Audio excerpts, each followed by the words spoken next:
proteínas de función estructural, lo que conocemos como proteínas o aminoácidos, que son el conjunto completo de aminoácidos en el cual se desarrolla la síntesis de las proteínas funcionantes, pero además hay lo que se conoce con el nombre del pool de aminoácidos libres en el citoplasma muscular. Aminoácidos que en concentraciones determinadas no tienen funciones cuantitativas, pero sí de enorme importancia cualitativa. Aminoácidos que son llave para un montón de procesos metabólicos musculares. Y básicamente vamos a hablar de los ramificados, leucina, isoleucina y valina, de la arginina como precursor del óxido nítrico y de la glutamina, glutamato, el complejo glutamina-glutámico, que es el otro elemento muy importante.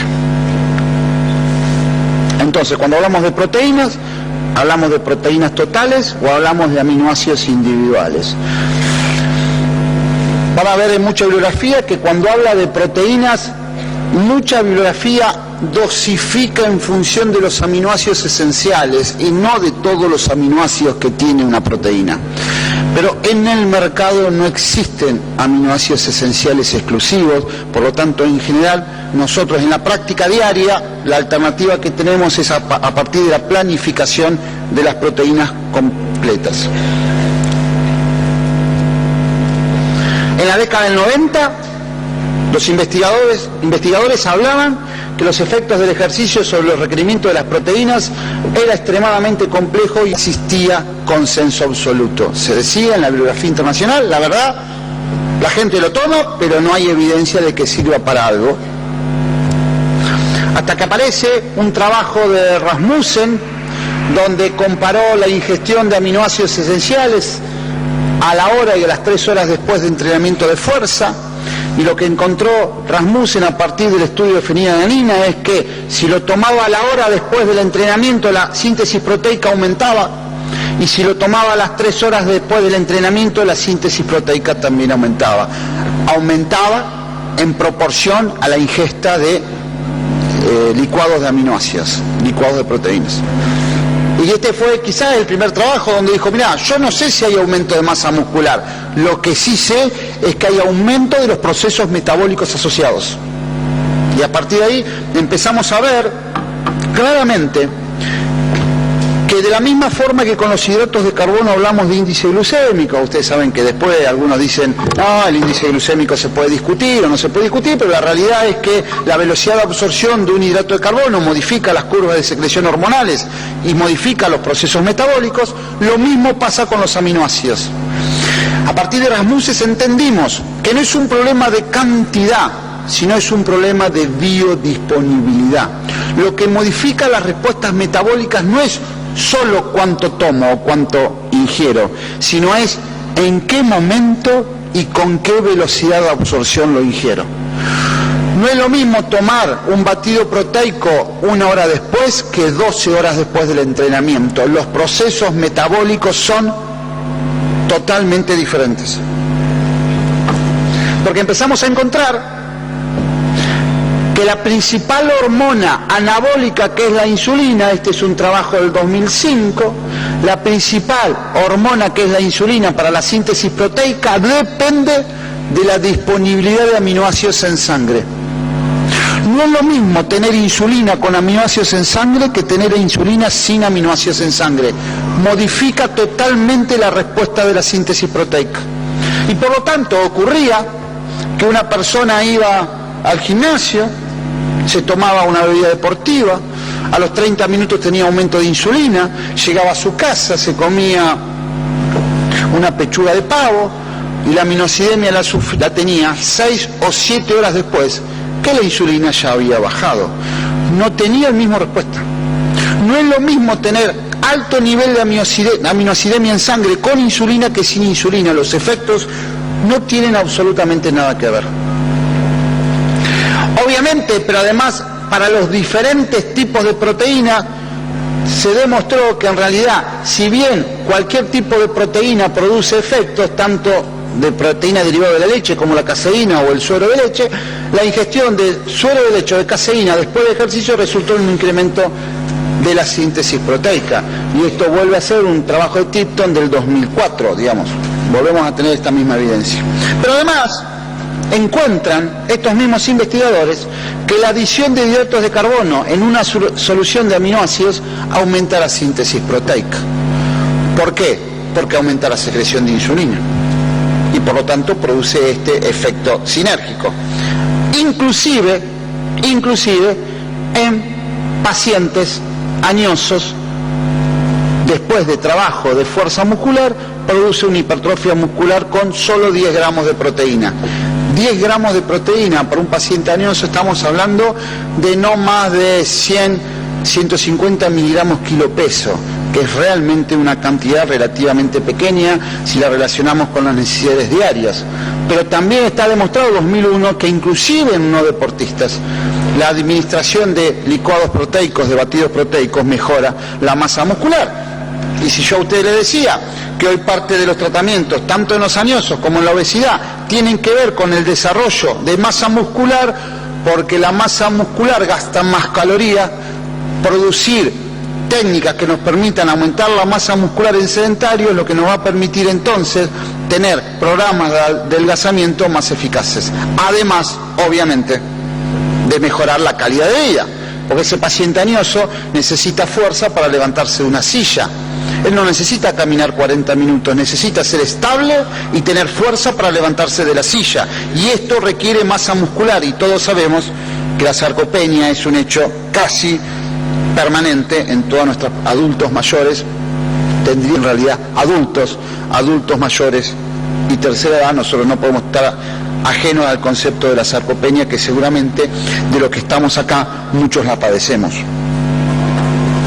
Una serie de ejercicios de fuerza estimula la síntesis proteica muscular durante 1 a 4 horas post ejercicio y puede ser inclusive mantenida en forma aumentada 24 a 48 horas. ¿Qué quiere decir esto? No es solo el batido proteico, sino que la ingestión de proteínas en cualquiera de sus formas debe ser después de entrenamiento de la fuerza. En realidad, la clave de la historia de la síntesis proteica muscular es que haya ruptura previa. ¿Por qué necesitamos ruptura previa? Usted imagínense que yo soy el dueño de este hotel, que obviamente no estaría acá hablando, pero suponga que fuera el dueño de este hotel, y yo sé que muchos de ustedes vinieron y como muchos usaron las sillas, parte de las sillas se van a romper. Entonces yo vengo y digo, bueno, a ver, cuento las sillas, veo cuántas hay antes de la charla, veo cuántas hay después, se rompieron 2 sillas, traigo 4, porque sé que en la próxima charla me van a romper otras 2 sillas. Esto el músculo no lo puede hacer, no puede contar las moléculas de miocina antes y después del ejercicio. ¿Qué haría el músculo? Bueno, muy bien, yo soy el dueño del hotel, lo que vengo es a contar las patas rotas. Si yo encuentro 8 patas rotas, quiere decir que rompí 2 sillas. Si rompí 2 sillas, traigo 4. Esto es lo que hace el músculo. Los productos catabólicos de la ruptura proteica, básicamente de la molécula de leucina, son los que actúan como estimuladores del sistema genético para la síntesis proteica. Por eso necesito ruptura previa, para que haya sustancias catabólicas dentro del músculo que le digan al caudal genético, que le digan al ADN, che, sintetizame proteínas que me rompieron. Esto es lo primero que necesito. Lo segundo que necesito es la hormona insulina por excelencia, la hormona anabólica por excelencia, la que le dice al músculo en las personas adultas, che, sintetizá, ustedes saben que es la insulina. Sin insulina no tengo síntesis proteica. Lo tercero que necesito es el aminoácido. Sin ladrillos no puedo construir paredes. ¿Y si se me caen las heces? Y todo esto es simultáneo. Si yo logro que todo esto se produzca en forma simultánea, garantizo hasta triplicar la intensidad de la síntesis proteica que si solo hubiera hecho fuerza, si solo hubiera ido al gimnasio. Pero ustedes saben que yo dependo de la curva de secreción de insulina, que ustedes saben que tiene enorme labilidad y de enorme velocidad. Yo no puedo tener la curva de secreción de insulina 40 minutos después y el aminoácido en sangre 3 horas después, 4, 5 o 7. Necesito que la aminoacidemia se produzca dentro de la hora. Por eso los batidos proteicos funcionan. Funcionan porque son de rapidísima biodisponibilidad. Son procesos ultrafiltrados proteicos que aceleran la absorción y el aumento de la aminoacidemia en sangre. No es un problema de cantidad, es un problema de velocidad de absorción. Por eso el combo es proteína con azúcar. No es solo proteínas, es proteína con azúcar para potenciar la secreción de insulina. Sabiendo que, ustedes dirán, y si la persona está gorda, usaremos menos cantidad de azúcar, pero sacarle el azúcar, y lo digo así en la forma más del barrio donde yo vivo, sacarle el azúcar a una persona que se mueve es criminal, por más que esté gordo, es criminal. Sin azúcar no hay metabolismo aeróbico. Sin azúcar el cerebro no tiene glucosa. Por lo tanto, lo que podemos hacer es bajarle la cantidad. Pero intraesfuerzo y posesfuerzo inmediato, más allá de su masa corporal, más allá de su porcentaje graso, se usan azúcares de alto índice glucémico. Intra y posesfuerzo inmediato. Para el resto de los días, si el tipo está gordo, ustedes saben mejor que yo que está absolutamente prohibido, pero no intraesfuerzo. Una persona que tiene mal llamadas cetogénicas, una persona que tiene poco ingreso de hidrato de carbono, va a tener un nivel de fastidio que le va a ser imposible desarrollar programas de esfuerzo físico serios. Ni hablar si es deportista, ni hablar si es deportista. No se puede no darle hidrato de carbono a un deportista, es criminal. Y si quieren, después lo discutimos sin ningún problema. Por lo tanto, esto es lo que buscamos. Esto es lo que buscamos, la simultaneidad de estos tres procesos. De acá dependemos nosotros, que haya ruptura muscular, que haya aumento del pico de la secreción de insulina, y para esto es dentro de la cancha al final del partido. Para esto es inmediato. Lo primero que toma. En la práctica la persona dice, no, pero doctor, yo voy al gimnasio y voy a mi casa. Está bien, pero entre que terminás y tu casa solo agua, ningún hidrato de carbono, porque si no me aceleras el proceso de insulina previo. Y yo lo que necesito es la insulina en el momento que tomás el aminoácido. Para nosotros esto es clave en la historia, esto es clave. ¿Hasta cuánto tiempo tengo? Como les dije, hasta 3 horas. En la medida que no ingiera nada previo.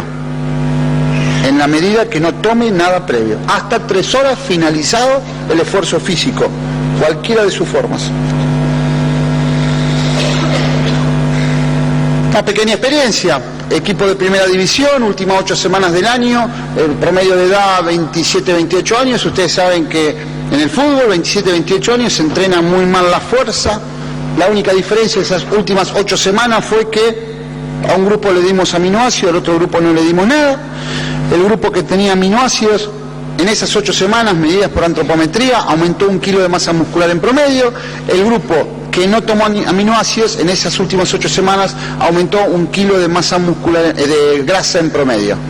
Usted dice, 1 kilo de masa muscular es nada. Para los que trabajamos en deporte a los 27, 28 años, en tipos deportistas, entrenados, profesionales, 1 kilo de masa muscular en promedio realmente es mucho, sobre todo porque no están sometidos al final del torneo a entrenamiento de la fuerza, digamos. La básica planificación habla de que la mayor entrenamiento de la fuerza es al principio del programa, al principio del año y no al final. Por lo tanto, era muy poco entrenamiento, pero en el entrenamiento físico con batidos proteicos aumentamos en forma estadísticamente significativa 1 kilo de masa muscular, cosa que realmente es muy importante.